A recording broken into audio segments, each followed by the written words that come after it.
बाप्पा मोरया पुढच्या वर्षी लवकर या. राज्यभरात या एकच ओळी सगळ्यांच्या तोंडी आहेत. त्यासोबतच सगळेजण आवर्जून गणपती बाप्पाला जाताना पुन्हा पुन्हा साश्रू नयनांनी निरोप देत आहेत आणि भरलेल्या डोळ्यांनी बाप्पाला साकडं घालतायत की हे बाप्पा कोरोनाचं संकट आता दूर कर, जेणेकरून तुझ्या स्वागताची पुढच्या वर्षीची तयारी खूप मोठ्या जल्लोषात उत्साहानं करता येईल. आपण जाऊयात थेट गिरगाव चौपाटीला. आपल्या प्रतिनिधी सुस्मिता बदाणे आपल्यासोबत जोडल्या जात आहेत. आणि सुस्मिता, गिरगाव चौपाटीवर भक्तांचा उत्साह कसा आहे? पोलिसांनी निर्बंध घातले, त्यामुळे घरचा गणपती असेल तर 3-4 जण, सार्वजनिक असेल तर 8-10 जणांपेक्षा जास्त कोणाला परवानगी नाही. खरं तर सकाळपासूनच आपण बघतोय गिरगाव चौपाटी परिसरामध्ये उत्साह प्रचंड आहे. नियमांचं पालन करत गणपती बाप्पांना निरोप दिला जातोय. आपल्या घरातील गणपती घेऊन आता अनेक लोक बाहेर पडलेले आहेत, त्यांनाही निर्बंधांचं पालन करायचं आहे. आपण समोर बघतोय एक अतिशय सुंदर अशी गणेशाची मूर्ती आहे आणि हे साधारणपणे 4 ते 5 लोक आहेत की जे विसर्जनासाठी आलेले आहेत. पोलिसांनी एक ठराविक वेळ दिलेली आहे, त्या दरम्यान विसर्जन करायचंय.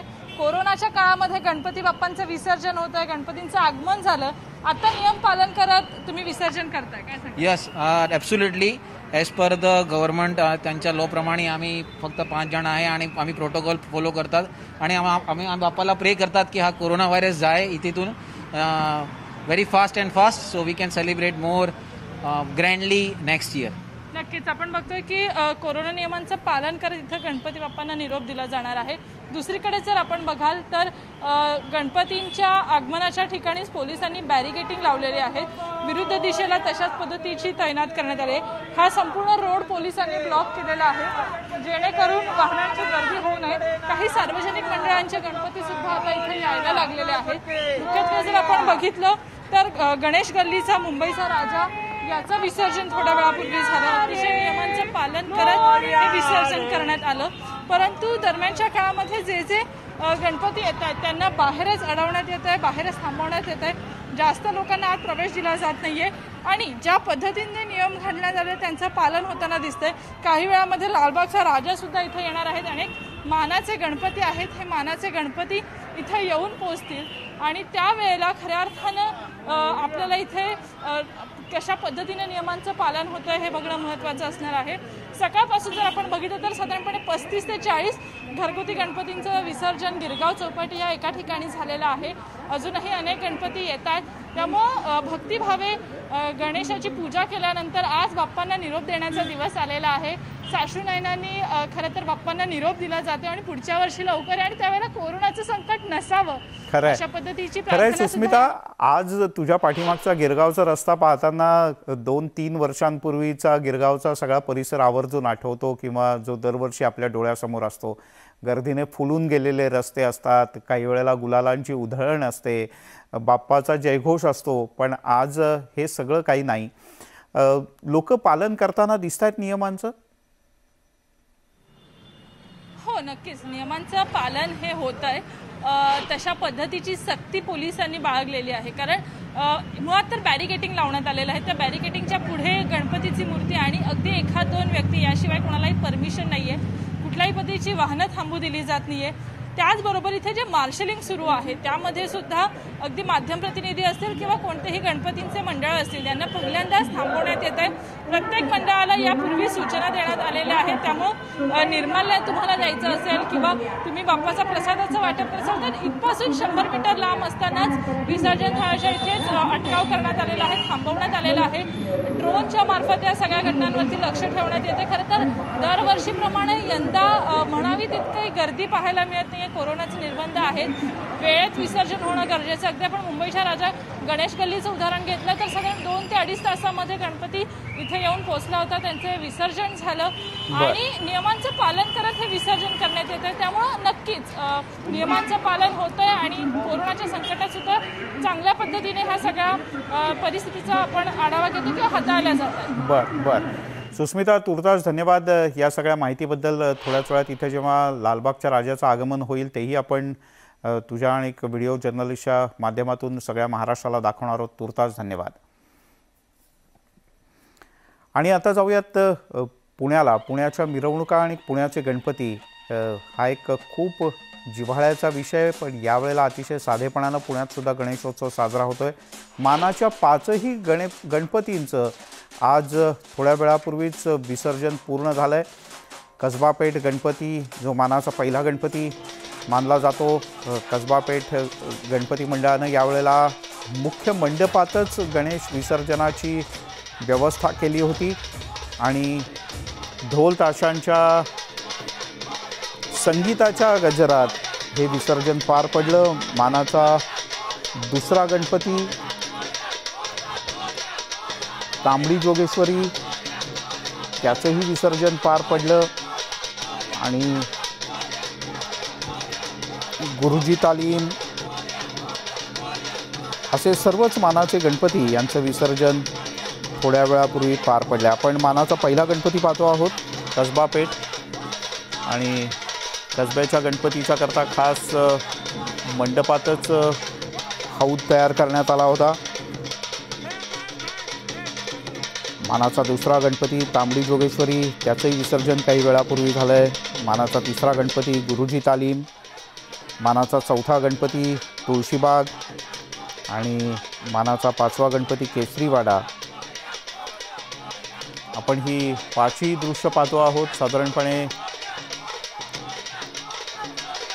जेव्हा कोरोनाचा कालखंड नव्हता त्यावेळेला 6:30-7 वाजायचे या सगळ्या गणपतींचं विसर्जन होण्याकरता, पण यावेळेला प्रत्येकाला वेळ देण्यात आली होती आणि यातल्या कसबा गणपती गणेशोत्सव मंडळानं तर जिथे मुख्य मंडप होता त्याच परिसरात विसर्जनाची व्यवस्था केली होती। तुळशीबाग विसर्जन मिरवणुकीच्या इथे प्रतिकात्मक ढोल वादन करण्यात आलं, मात्र पोलिसांनी त्याला आक्षेप घेतला। कार्यकर्त्यांच्या ढोल ताशाच्या काठ्या त्यांनी काढून घेतल्या, यावरून कार्यकर्ते आणि पोलिसांमध्ये शाब्दिक चकमकही झाली। इथे गणेश भक्तांनी सुद्धा गर्दी केली होती।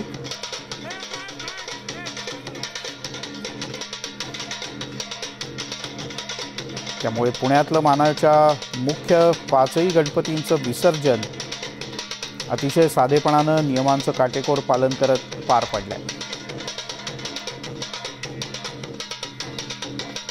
दरम्यान पुण्यातल्या गणेशोत्सव यासोबतच विसर्जन सुद्धा शांततेत पार पडतंय। पुण्याचे महापौर मुरलीधर मोहोळ यांनी काय म्हटलंय पाहूया। पोलीस प्रशासन असेल या सगळ्यांच्या वतीनं पुणेकरांना आवाहन केलं गेलं की कोरोनाचं संकट पाहता आपण गणेशोत्सव साधेपणानं साजरा करूया, घरच्या बाप्पाचं विसर्जन घरी करूया। सार्वजनिक गणेश उत्सव मंडळाच्या कार्यकर्त्यांना आवाहन केलं की आपल्या बाप्पाचं विसर्जन कुठली मिरवणूक न करता, देखावे न करता मंडपातमध्येच मूर्तीचं विसर्जन करावं आणि त्याला उदंड असा प्रतिसाद मिळाला। एकूणच गेले 10 दिवस हा सगळा पुण्याचा गणेश उत्सव हा जरी त्या भव्य स्वरूपात झाला नसला तरी भावना मनातला आनंद उत्साह तोच होता। अत्यंत साधेपणानं याच्यामध्ये पारंपरिक पद्धतीनं मंगलमय वातावरणामध्ये, धार्मिक वातावरणामध्ये आणि विशेष करून सामाजिक जो काही आशा आहे, सामाजिक भाव जपत हा उत्सव अत्यंत निर्विघ्नपणे पार पडला। आज त्याचा शेवटचा दिवस होता।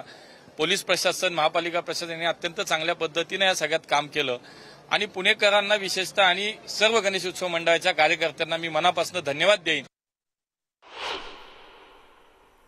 आणि आता आपण मुंबईतल्या लालबागच्या राजाच्या सोबतच नाशिकमधलेही मानाचे गणपती पाहणार आहोत। मुंबईतला लालबागचा राजा हळूहळू पुढे जातोय। साधारण एक अर्ध्या तासापूर्वी लालबागच्या राजानं भायखळा स्टेशनचा परिसर ओलांडला होता, तर तिकडे नाशिकचे सुद्धा मानाचे गणपती त्यांचं विसर्जन शांततेत पार पडतंय।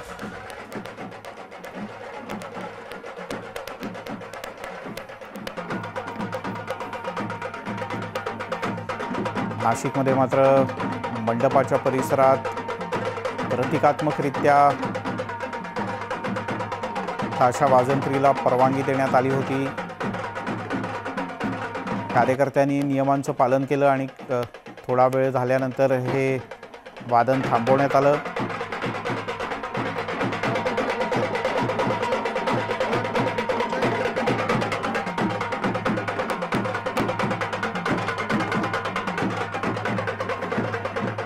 मुंबई आणि नाशिक या दोनही ठिकाणी गणपती बाप्पाला निरोप देण्यात येतोय। आपण ही लालबागच्या राजाच्या या मिरवणुकीची काही वेळापूर्वीची दृश्य पाहतो। जेव्हा लालबागचा राजा मुख्य रस्त्यावर दाखल झाला होता त्यावेळची ही दृश्य आहेत। तर नाशिकची दृश्य आपण पाहतो आहोत।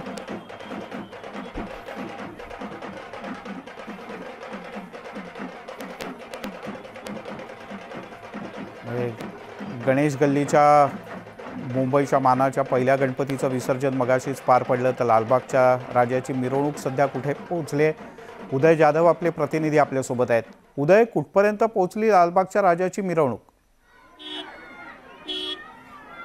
मिलिंदजी, लालबागच्या राजाची विसर्जन मिरवणूक आता कुंभारवाड्यामध्ये आलेली आहे। कुंभारवाड्यामध्ये एक जल्लोषाचं वातावरण आपल्याला पाहायला मिळते। आपण इथे समोर पाहत असाल लालबागच्या राजाची विसर्जन मिरवणूक आणि या विसर्जन मिरवणुकीच्या अवतीभोवती दोन्ही बाजूला स्थानिक रहिवाशांचा जल्लोष पाहायला मिळतो आहे। आपण इथे खिडक्यांमध्ये पाहत असाल, बाल्कनीमध्ये पाहत असाल, सर्व गणेश भक्त स्थानिक नागरिक जे आहेत आपापल्या खिडक्यांमध्ये बाल्कनीमधून लालबागच्या राजाचं दर्शन घेत आहेत। आपल्या लहान मुलांसह थोरा मोठ्यांसह सगळेजण दर्शन घेत आहेत। जिथे जागा मिळेल तिथे गणेश भक्त जे आहेत ते दर्शन घेत आहेत। बाल्कनीतून, पॅसेजमधून, सर्वत्र, अगदी घरांच्या छतावरती देखील काही गणेश भक्त उभे आहेत। आपापल्या मोबाईलमधून लालबागच्या राजाचं दर्शन घेत आहेत।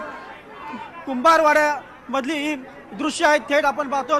लालबागच्या राजाची विसर्जन मिरवणूक इथून थेट सीपी टँकच्या दिशेला चालली आहे। गिरगाव चौपाटीच्या दिशेने लालबागच्या राजाची विसर्जन मिरवणूक चाललेली आहे।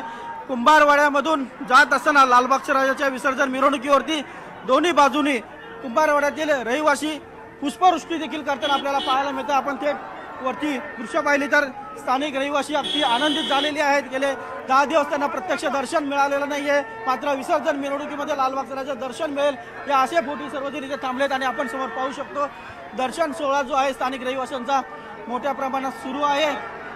वरच्या बाजूला आपण जर पाहिलं, ज्या जुन्या चाळी आहेत तिथे कुंभारवाड्याला जुनी मुंबई आहे। या जुन्या चाळीतल्या, या जुन्या मुंबईतले जे स्थानिक रहिवासी आहेत, मुंबईकर आहेत, ते लालबागच्या राजाच्या स्वागतासाठी सज्ज झालेले आहेत। हातामध्ये फुलं आणि तांदूळ घेऊन हे सर्व स्थानिक रहिवासी गणेश भक्त लालबागच्या राजाच्या स्वागतासाठी सज्ज झालेले आहेत। जसे लालबागच्या राजाची मूर्ती त्यांच्या इथे जवळ येते तसे ते पुष्पवृष्टी त्याचबरोबर तांदूळ टाकून लालबागच्या राजाला अभिवादन करतायत।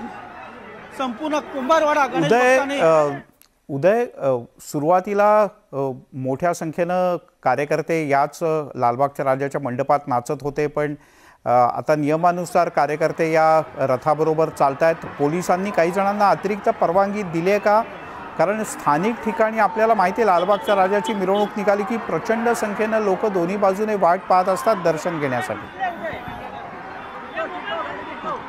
आपण इथे थेट ही दृश्य पाहतो की लालबागच्या राजाच्या विसर्जन मिरवणुकीमध्ये जो रथ आहे त्या रथावरती फक्त 10 पदाधिकाऱ्यांना मुंबई पोलिसांनी परवानगी दिलेली आहे। मात्र गणेश भक्तांची गर्दी जी आहे ती मोठी आहे। लालबागच्या राजाच्या विसर्जन रथावरती फक्त 10 पदाधिकारी आहेत, मात्र लालबागच्या राजाच्या या विसर्जन ट्रक सोबत अनेक गणेश भक्त जे आहेत लालबागच्या राजाचे कार्यकर्ते चालताना दिसत आहेत। आपण आता गोल देऊळ परिसरामध्ये आहोत आणि या गोल देऊळ परिसरामध्ये आपण पाहत असाल दोन्ही बाजूला गणेश भक्तांची तुफान गर्दी आपल्याला पाहायला मिळते आहे। दोन्ही बाजूला अक्षरशः गणेश भक्त हातात आपापले मोबाईल, हार असेल सर्व घेऊन इथे आलेले आहेत। लालबागच्या राजाचं दर्शन ज्यांना घ्यायचे ते सर्वजण। आणि वरच्या बाजूला सुद्धा पाहिलं तर इमारतीच्या पहिल्या, दुसऱ्या, तिसऱ्या, चौथ्यापर्यंत सर्व स्थानिक रहिवासी गणेश भक्त आपल्याला पाहायला मिळत आहेत। सर्वांना लालबागच्या राजाचं दर्शन घ्यायचं आहे। गेले 10 दिवस ऑनलाईन दर्शन या सर्व गणेश भक्तांनी घेतलेलं आहे, पण आता मात्र त्या सर्वांना लालबागच्या राजाला प्रत्यक्ष पाहायचं आहे। त्यामुळे घराघरातून लालबागच्या राजाचं दर्शन हे सर्वजण करतायत। आपण जे पाहत असाल दुकानांच्या छतावरती देखील अनेक स्थानिक रहिवासी जे आहेत ते उभे राहून लालबागच्या राजाचं दर्शन घेताना आपल्याला इथे पाहायला मिळतं आहे। एक अभूतपूर्व सोहळा लालबागच्या राजाच्या विसर्जन सोहळ्यामध्ये आपल्याला इथे पाहायला मिळतो आहे। ऑनलाईन दर्शन घेतलेले गणेश भक्त आता आतुर झाले आहेत आपल्या लालक्या बाप्पाचं, लालबागच्या राजाचं दर्शन घेण्यासाठी। प्रत्यक्ष दर्शन घ्यायचं आहे त्यासाठी सर्व भाविक आतुर झालेले पाहायला मिळत आहेत। आपल्या हातातील तांदूळ असतील, फुलं असतील ते लालबागच्या राजावरती उधळताना दिसत आहेत आणि पुढच्या वर्षी लवकर या अशी प्रेमळ हाक देखील आपल्या लालबागच्या राजाला ते मारताना दिसत आहेत। वाटेत स्थानिक जे इतर गणेशोत्सव मंडळ जे आहेत ते देखील लालबागच्या राजाला इथे स्वागत करताना पाहायला मिळत आहेत। उदय, तुर्तास धन्यवाद या सगळ्या सविस्तर माहितीबद्दल। ही दृश्य आपण पाहत राहणार आहोत, पण कॅमेऱ्यातनं लालबागच्या राजाची विसर्जन मिरवणूक, कुंभारवाड्याचा परिसर, गोलदेऊळ, चा परिसर ओलांडत गिरगावमधल्या छोट्या गल्ल्या ओलांडत आता गिरगाव चौपाटीच्या दिशेने निघालेली आहे आणि सगळेजण अतिशय उत्स्फूर्तपणे गणपती बाप्पा मोरयाचा जयघोष करतानाच पुढच्या वर्षी लवकर येण्याचं साकडं घालतायत आणि पुढच्या वर्षी गणपती बाप्पा खरोखरच 10 दिवस लवकर म्हणजे 31 ऑगस्टलाच गणपती बाप्पांचं आगमन पुढच्या वर्षी होणार आहे. ज्यावेळेला सप्टेंबरमध्ये गणपती बाप्पांचं आगमन झालं होतं 10 सप्टेंबरला, मात्र पुढच्या वर्षी 31 ऑगस्टलाच गणपती बाप्पा हे आपल्या सगळ्यांच्या घरी आवर्जून येणार आहेत. याच दृश्यांचं बुलेटिनमध्ये घेऊयात एक छोटासा ब्रेक.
वाळू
ब्रेकनंतर आपल्या सगळ्यांचं पुन्हा एकदा स्वागत. न्यूज 18 लोकमतवर आपण राज्यभरातला प्रामुख्यानं मुंबई, पुणे, नाशिक, नागपूर इथल्या गणपती विसर्जन मिरवणुकांचा आढावा घेतोय. कोरोनाच्या काळातला हा दुसरा गणेशोत्सव आहे, त्यामुळे विविध प्रकारचे निर्बंध हे गणपतीच्या प्रतिष्ठापनेपासून विसर्जन मिरवणुकांपर्यंत राज्यभरात शासनानं घातलेले आहेत आणि या नियमांचं बऱ्यापैकी काटेकोर पालन करत राज्यभरात गणपती विसर्जन सुरू आहे. आपण मुंबईतली लालबागच्या राज्याची ही लाईव्ह दृश्य पाहतो आहोत, तर दुसरीकडे पुण्यातली दृश्य आहेत. मुंबईप्रमाणेच पुण्यातल्या या मानाच्या तुळशीबाग गणपतीच्या विसर्जन मिरवणुकीच्या पूर्वी तरुणाईनं एकच जल्लोष केला आणि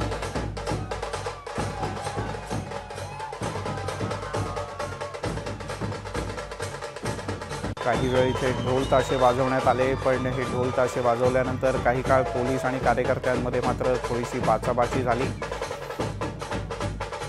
पण गणपती बाप्पाला आता निरोप देण्यात येतोय, आवर्जून साकडं घालण्यात येत आहे की पुढच्या वर्षी बाप्पा तुझी सेवा करण्याकरता कोणत्याही प्रकारचे निर्बंध असू नयेत.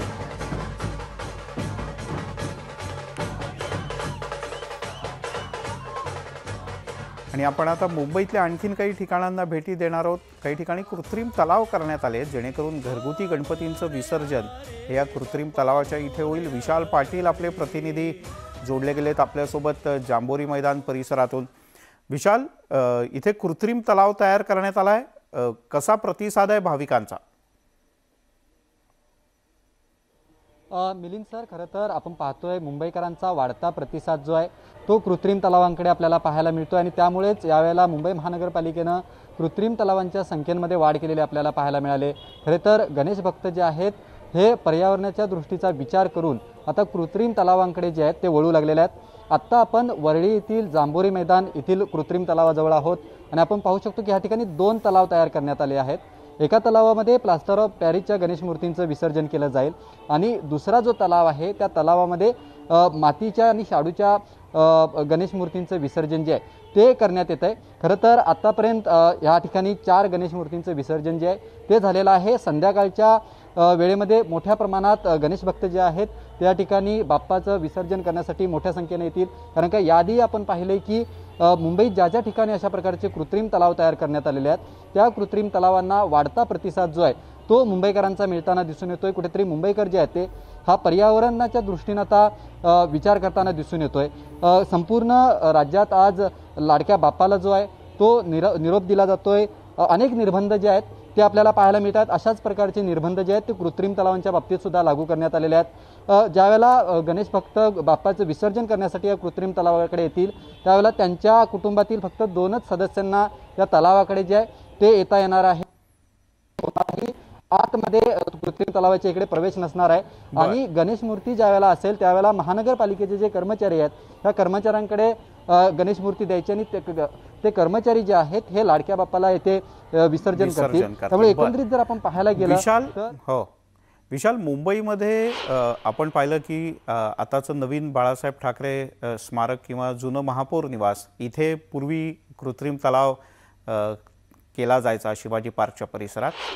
असे किती ठिकाणी मुंबईत कृत्रिम तलाव तयार करण्यात आले आहेत आणि आज घरगुती गणपतींना, म्हणजे आता तू वरळीसारख्या भागात आहेस तर इथे अगदी हाकेच्या अंतरावर घरं आहेत, तर इथे थोड्या अधिक संख्येने लोक येऊ शकतात का घरगुती गणपतींच्या बरोबर केवळ 4च जणांना परवानगी?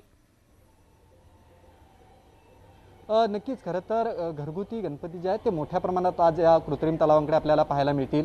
फक्त 2च सदस्यांना जो आहे तो प्रवेश कृत्रिम तलावाच्या आतमध्ये देण्यात येणार आहे आणि 2च सदस्यांच्या उपस्थितीत लाडक्या बाप्पाचं जे आहे ते विसर्जन करण्यात येणार आहे. खरं तर मुंबई महानगरपालिकेनं दरवर्षीची वाढती संख्या पाहता यावर्षी कृत्रिम तलावाच्या संख्येमध्ये जी आहे ती वाढ केलेली आहे. जवळपास 200च्या बाहेर जे आहेत ते कृत्रिम तलाव तयार करण्यात आलेले आहेत. त्याचबरोबर काही सामाजिक कार्यकर्ते आहेत यांनी सुद्धा महानगरपालिकेच्या सहकार्यानं अशा प्रकारचे कृत्रिम तलाव जे आहेत ते उभे केलेले आपल्याला पाहायला मिळत आहेत.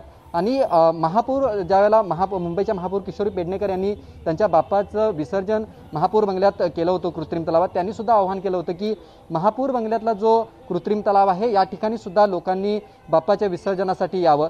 त्यामुळे एकंदरीत जर आपण ह्या कृत्रिम तलावांच्या बाबतीत पाहायला गेलं तर गणेश भक्तांचं असं मत आहे की निसर्गाला कोणताही अपाय जो आहे तो होऊ नये आणि लाडक्या बाप्पाला स्वच्छ पाण्यामध्ये आपल्याला विसर्जन करता येईल ही एक भावना जी आहे ही गणेश भक्तांमध्ये आपल्याला पाहायला मिळते. निर्बंध जे आहेत ते अनेक लावलेले आहेत. निर्बंधाच्याच बाबतीत जर आपण पाहायला गेलं तर कृत्रिम तलावाकडे जास्त लोकांना जे आहे ते येता येणार नाही. फक्त 2च व्यक्तींना प्रवेश जो आहे तो दिला जाईल आणि कोणत्याही प्रकारचा गाजावाजा जो आहे तो नसणार आहे. त्यामुळे एकंदरीत आपण या सर्व गोष्टी जर पाहिलं तर कृत्रिम तलावांकडे मुंबईकरांचा अधिक ओढा दिसतोय आणि प्रतिसादही पाहायला मिळतोय. बरोबर. विशाल, तूर्तास धन्यवाद या सगळ्या सविस्तर माहितीबद्दल.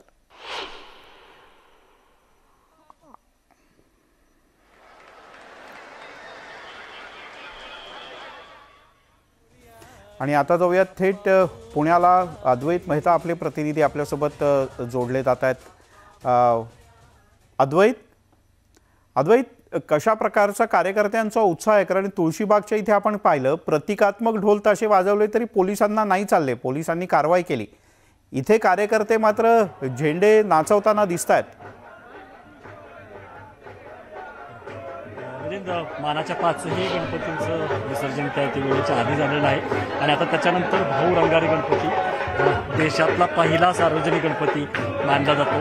त्याचं विसर्जन थोड्याच वेळात आहे आणि कार्यकर्ते इथं ध्वज नाचवताना दिसत आहेत. आरती सुरू आहे, ढोल ताशा वादनही इथं झालेलं आहे आणि थोड्याच वेळात महापौर जेव्हा येतील 2:15 वाजता याही गणपतीचं विसर्जन होईल आणि त्यानंतर मग दगडूशेठ आणि अखिल मंडई हे आणखी जे लोकप्रिय गणपती आहेत ज्यांची पुणेकर दरवर्षी खरं तर मिरवणूक असेल तर रोषणाई पाहायला वाट बघतात. या गणपतींचं विसर्जन संध्याकाळी 6:30 वाजता आणि साधारणतः 6:35 होणार आहे.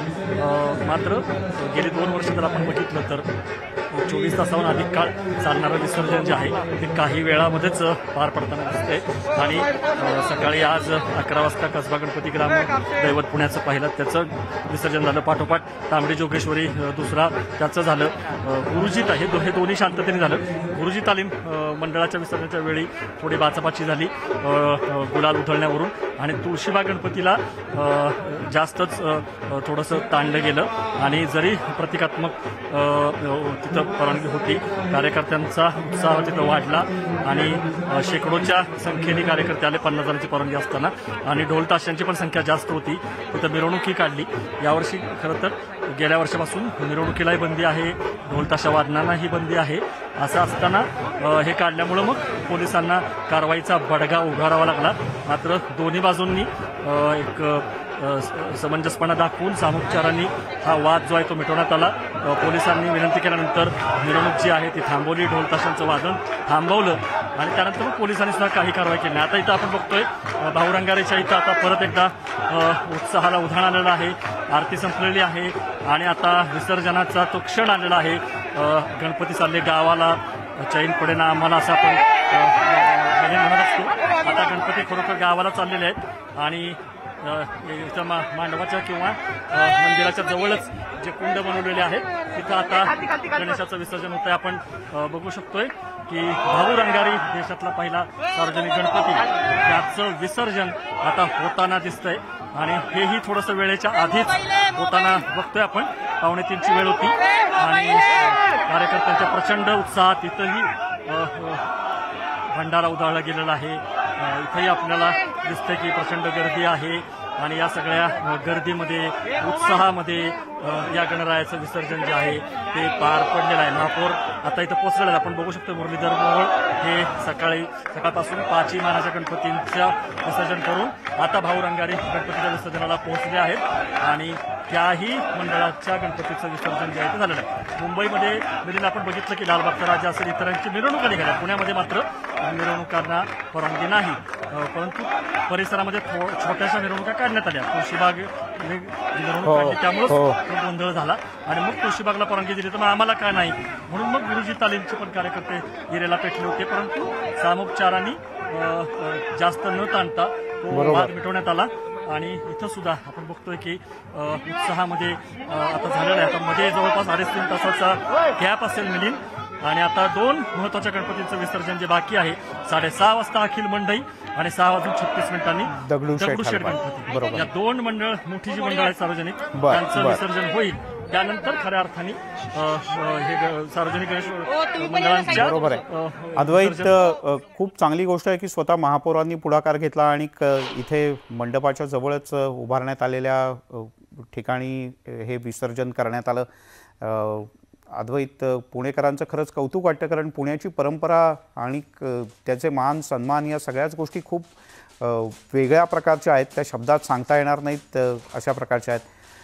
पण तरीही भाविकांनी संयम बाळगला. त्या भाविकांचं खरंच कौतुक करायला हवं. अद्वैत, तुर्तास खूप खूप धन्यवाद या सगळ्या माहितीबद्दल. एक छोटासा ब्रेक घेऊया, लगेचच परत येतोय.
सुख करता दुःख हरता वारता विघ्नाची नुरवी पुरवी प्रेम कृपा जयाची सर्वांगी सुंदर उटिशेंदुराची कंठी जळके माळ मुक्ता फळाची जय देव वडय मंगलमूर्ती हो श्री मंगलमूर्ती दर्शन मात्रे मन स्मरणे मात्रे मन कामना पूर्ती जय देव रत्ना खडित भरा तुझ गौरी कुमरा चंद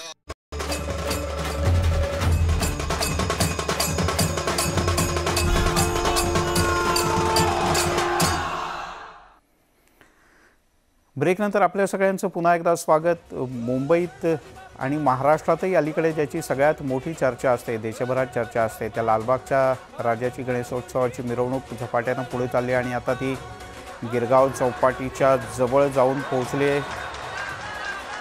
ही लाईव्ह दृश्य, ही काही वेळापूर्वीची दृश्य पाहतो आहोत आपण, जेव्हा लालबागचा राजा मार्गस्थ झाला विसर्जन सोहळ्यासाठी.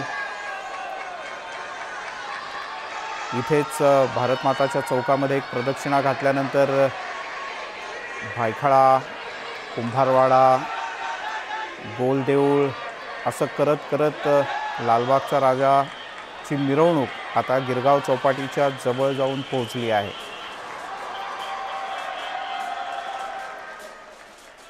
तेव्हा या मिरवणुकीसह राज्यभरातल्या अन्य ठिकाणचं गणेश विसर्जन आपल्याला पाहायचं असेल तर news18lokmat.com या आमच्या वेबसाईटला लॉग ऑन करा. तसंच आमच्या यूट्यूब चॅनलला सबस्क्राईब करा.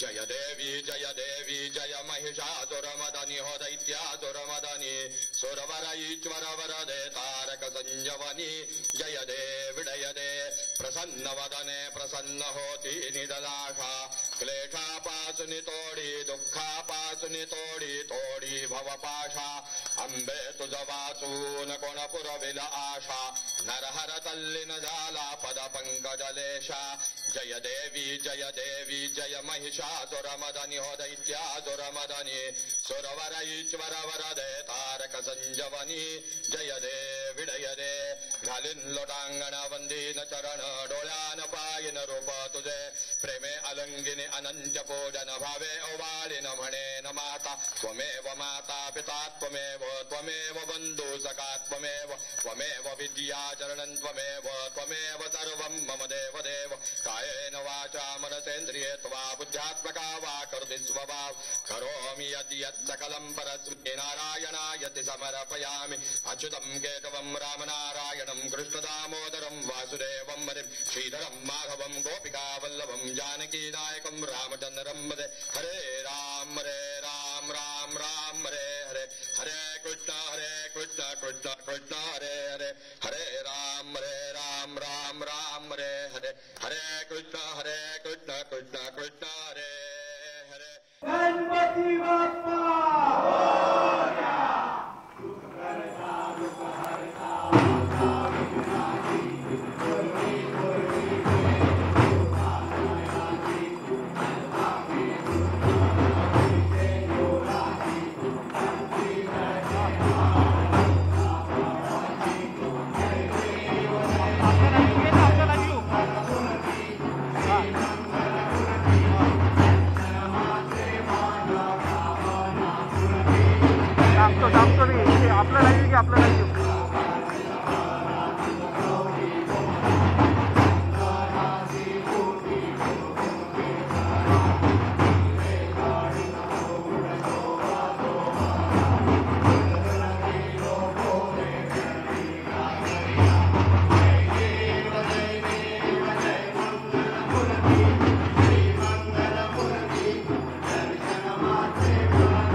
ब्रेकनंतर आपल्या सगळ्यांचं पुन्हा एकदा स्वागत. तुम्ही या सगळ्या धावपळीमध्ये कोरोनाचा दुसरा डोस पण घेतला का? कोरोना प्रतिबंधक लसीचा दुसरा डोस घेतल्यानंतर सुद्धा कोरोनाची लागण होते का? किंवा गेल्या काही काळातल्या ज्या काही बातम्या येतात त्यावरून कोरोनाचा प्रभाव कमी झालाय का? असे अनेक प्रश्न तुमच्या मनात येत असतील आणि या सगळ्या प्रश्नांची अचूक, नेमकी आणि 100% खरी उत्तरं कुठे मिळणार असा प्रश्नही तुम्हाला पडला असेल, तर त्यासाठी नेटवर्क 18 आणि फेडरल बँकेनं एक खास उपक्रम सुरू केला आहे. एक नंबर तुम्हाला TV स्क्रीनवर दिसतोय, 7977773753. हा क्रमांक तुमच्या व्हॉट्सॲपमध्ये सेव्ह करा. नेटवर्क 18 आणि संजीवनी, नेटवर्क 18 आणि फेडरल बँकेचा हा विशेष उपक्रम. या क्रमांकावर SMS केल्यानंतर व्हॉट्सॲपवर तुम्हाला तुमच्या मनातल्या सर्व प्रश्नांची खात्रीशीर आणि नेमकी उत्तरं मिळणार आहेत.